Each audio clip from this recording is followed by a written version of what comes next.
дуруд бинандаи азиз, умедворем сиҳату саломат ҳастед. Бо шумо ҳастам Афсона Акобиршод дар навиди бомдодӣ ва то чанд дақиқаи баъдӣ шуморо бо хабарҳои тозаи Тоҷикистон ва ҷаҳон ошно месозам. Имрӯз 24 ноябр аст ва соат дар душанбе 11. ба Уральские авиалинии барои парвози чартерӣ миёни Тоҷикистону Русия иҷозат доданд.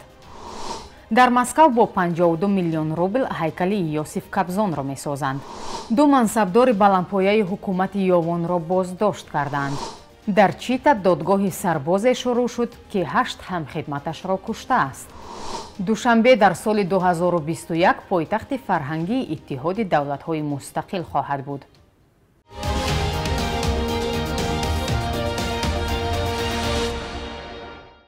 Тоҷикистон ба Уральские авиалинии дуввумин ширкати ҳавопаймоии Русия барои анҷоми парвозҳои чартерӣ иҷозат дод. Сафорати Русия дар Тоҷикистон рӯзи 23 ноябр гуфт, ширкати Уральские авиалинии дар мувофиқа бо мақомоти Тоҷикистон парвозҳои чартериро оғоз кард. Ин ширкат аз 3 шаҳри Тоҷикистон – Душанбе, Хуҷанд, Кӯлоб мусофиронро ба 7 шаҳри Русия мебарад.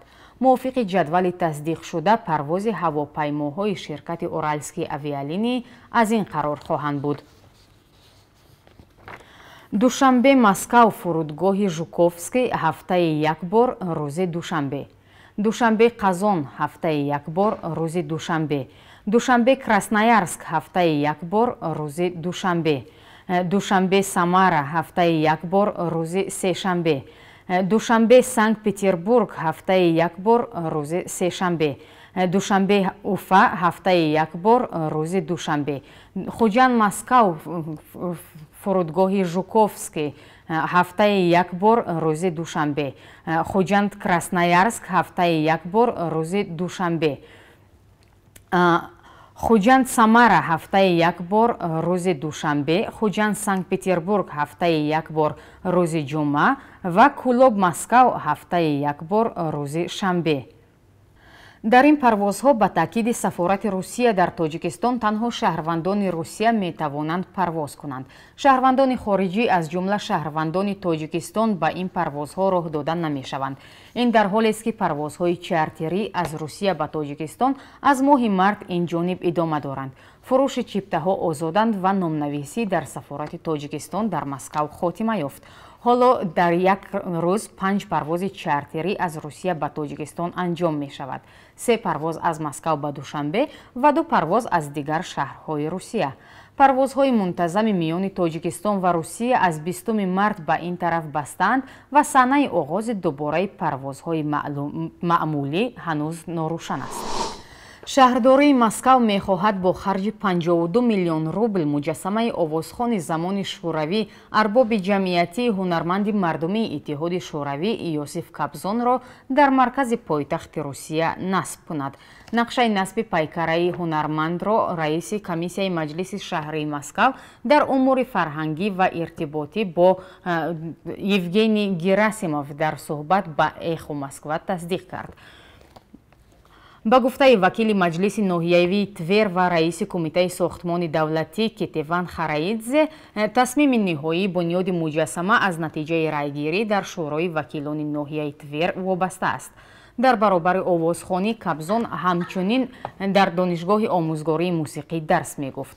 ӯ соли 1990 намояндаи мардумӣ дар шӯрои олии СССР ва аз соли 1997 депутати Думаи давлатии Русия буд. моҳи марти соли 2014 Кобзон бо иншои як муроҷиатнома ба шахсиятҳои фарҳангӣ аз сиёсати Владимир Путин дар робита ба Крим пуштибонӣ намуд ва борҳо ба ҷумҳуриҳои худхондаи Донецк ва Луҳанск сафар ва аз ҷудоиталабии онҳо ошкоро ҳимоят кард. ӯ охирҳои моҳи августи соли 2018 дар 81 солагӣ фавтид. соли 2005 табибон дар ҷисми Кобзон бемории саратонро ташхис карда буданд. ду мансабдори баландпояи ҳукумати ноҳияи Ёвони вилояти Хатлон бо гумони даст доштан дар хилофкорӣ ва тақсими нодурусти қитъаи замин барои бунёди манзили зист боздошт шуданд. Қарори боздошти Аскар Набизода, муовини раиси ноҳияи Ёвон ва Хайриддин Саидмуродзода, раҳбари идораи замин ин ноҳия пас аз санҷиши додситонии вилояти Хатлон содир шудааст. назари пайвандони боздоштшудаҳо маълум нест ва гуноҳи онҳо ҳанӯз исбот нашудааст. дар ду ҳамсӯҳбати радиои озодӣ дар ҳукумати Ёвон рӯзи 23 ноябр ба ҳабси пешакӣ гирифта шудани ин ду мақомдорро тасдиқ карданд. ба гуфтаи онҳо қабл аз ин як ҳайат аз мақомоти додситонӣ дар вилояти Хатлон ба тафтиши қонунгузорӣ дар робита ба тақсиму ҳуҷҷатгузории замин ба ҳукумати Ёвон омада буданд. дар додситонии вилояти Хатлон аз ифшои ҷузъиёти боздошти ин ду мансабдор ба далели халал ворид нашудан ба тафтишот худдорӣ варзиданд.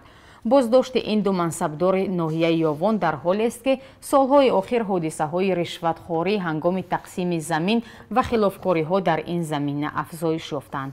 президенти Тоҷикистон 2 сол қабл дар як суханронӣ аз афзоиши ҳолатҳои заминфурӯшии мансабдорон изҳори нигаронӣ карда гуфта буд ки ин мушкил ба як дарди бедаво табдил шудааст.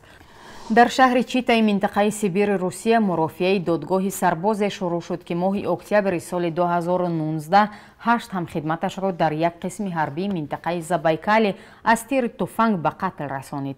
Шамил Шамсиддиновро дар он муттаҳам мекунанд ки дар ҳодисаи рӯзи 25 октябри порсол 8 нафар аз ҷумла 2 афсарро ба қатл расонид. Шамсуддинов баъдан ба тафтишот гуфт ки ӯро дар хидмат азият мекарданд. дар вазорати дифоъ баъдан тасдиқ карданд ки воқеан ҳам яке аз афсарон ин сарбозро озор медод ва бар асоси ин аз рӯи моддаи меҳтарсолорӣ ба Русӣ Дидавшина парвандаи боз карданд. рӯзи 23 сентябр дар Кумитаи тафтишоти Русия гуфтанд ки Рамил Шамсиддинов дар куштори ҳамхидматҳои худ иқрор шудааст. вакилонаш гуфтанд ки куштор дар ҳолати аффект ва ё асабонияти шадиде ки берун аз назорат мемонад анҷом шудааст.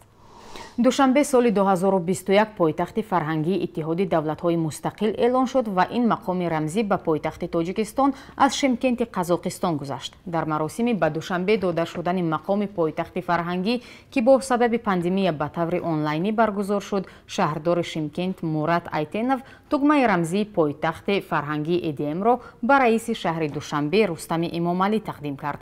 дар маросиме ки ҳафтаи гузашта баргузор шуд, консули генералии Тоҷикистон дар Алмато Баҳодур Назир аз номи шаҳрдори Душанбе инчунин корвони рамзиро бо 2200 китоб ва 2200 пиёзаки гули лола қабул кард ки рамзи аз роҳи Абрешим гузар карда ба Душанбе рафтани он мебошад. дар чаҳорчӯби соли рамзии пойтахти фарҳангии ЭДМ будани Душанбе қарор аст дар пойтахти Тоҷикистон барномаҳои зиёд аз ҷумла сафарҳои ҳунарии театрҳову ҳунармандон, намоишгоҳу муаррифии китобҳо ва дигар маъракаҳо ташкил шавад. пойтахти фарҳангии Иттиҳоди давлатҳои мустақил эълон шудани ин ва ё он шаҳри кишварҳои узв тағйири ҷиддие дар эътибори ин шаҳрҳо ба бор намеорад, вале барои Шимкент ин унвон вижагие дошт ки он ҳамчун яке аз шаҳрҳои қаторӣ дар соли 2020 ба пойтахти як бахши аъзами ҷануби Қазоқистон табдил ёфт. гумон намеравад ки ин унвон ба ҷойгоҳи Душанбе дар пойтахт яке аз давлатҳои узви ЭДМ таъсири амиқе гузорад. пайвандони Маҳмурод Одинаев, муовини раиси ҳизби Социал-демократи Тоҷикистон, аз боздошту бозпурсии наздикону хешовандони ӯ аз сӯи мақомот хабар доданд. мақомот вазорати корҳои дохилӣ ин иддаоро беасос медонад. роҳбарони ҳизби Социал-демократи Тоҷикистон мегӯянд ки то ба ҳол дар ин замина маълумоти дақиқе пайдо накардаанд. 3 рӯз боз аз Одинаев дарак нест ва афроди наздик ба ӯ гуфтанд намедонанд ӯ ҳоло дар куҷо қарор дорад. ба гуфтаи наздикони Маҳмурод Одинаев, рӯзҳои ахир мақомоти пулис шуморе аз пайвандони ӯро ба шӯъбаи корҳои дохилии шаҳри Ҳисор даъват намуда бозпурсӣ карданд. хай мо медонем гирехтагии Маҳмурод не ки иҷо мо бенавад нестем ку. ай би мо чай ман изо кашидам ҳамин мошин ку як намад мошина ду парайра ва туи закс оқ мошина мебиёя. моям нанг дорем, номус дорем, ҳамсояҳо буромадаям дар саати 2 шаб келима касали гудак шидай میگم که بیا کلنا دکتر بگی برای خود مردکامون نیست چی پیشی ما تو میای قه بانک ملی ارزش سامانیро нисбат ба асъори хориҷӣ барои имрӯз 24 ноябр чунин таъин кардааст.